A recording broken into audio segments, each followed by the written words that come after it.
hire American executive orders was enforced right after President Trump was inaugurated and directing Homeland Security to advance policies to revamp H-1B. So the impact on India and the impact on US-based companies is one of the most important impacts. I'll skip this slide quickly in the interest of time, but overall you can see that these are the companies, top H-1B visa sponsors. You can see that all of these occupations and where they work in the United States. But basically, these are the overall impacts that were felt by India's sending country, that this is not fair for those that are already here or planning to come.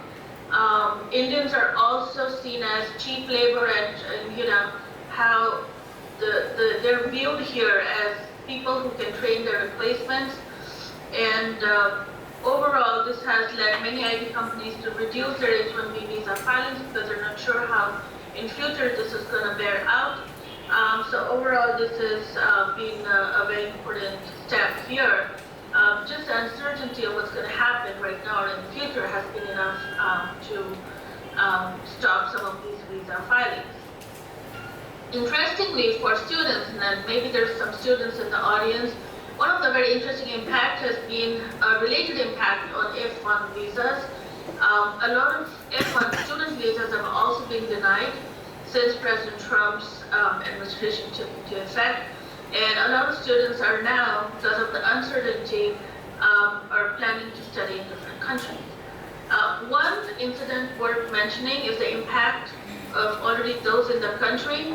A lot of diaspora communities are being gripped with a culture of fear, especially in smaller cities and towns.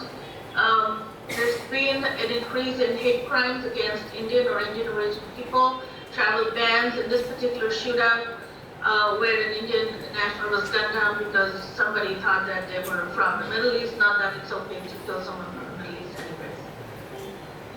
One of the other big impacts, I'm at 20 minutes, but I will just take 2 more minutes to wrap up, was the impact on spouse.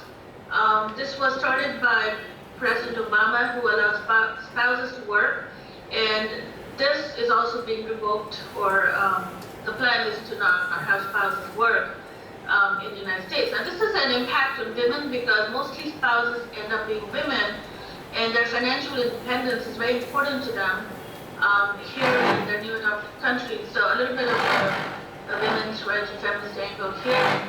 Their right to work has been quashed as well.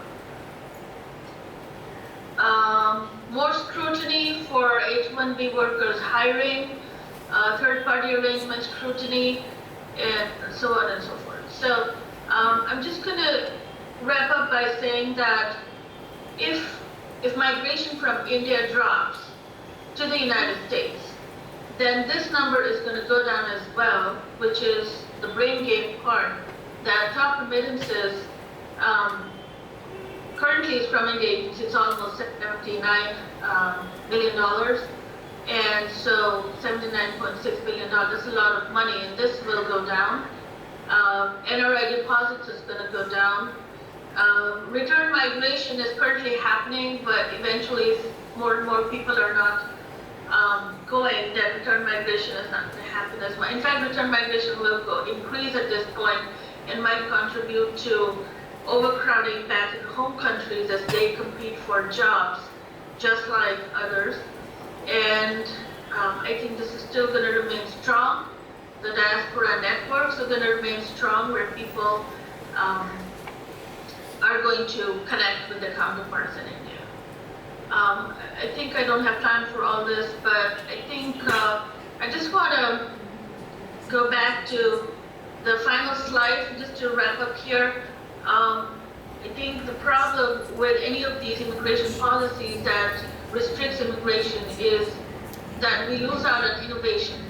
And we can see here, especially in the United States, Indo-Americans have been huge in startup companies, and they, in addition, attract new talent and they provide employment to the local people.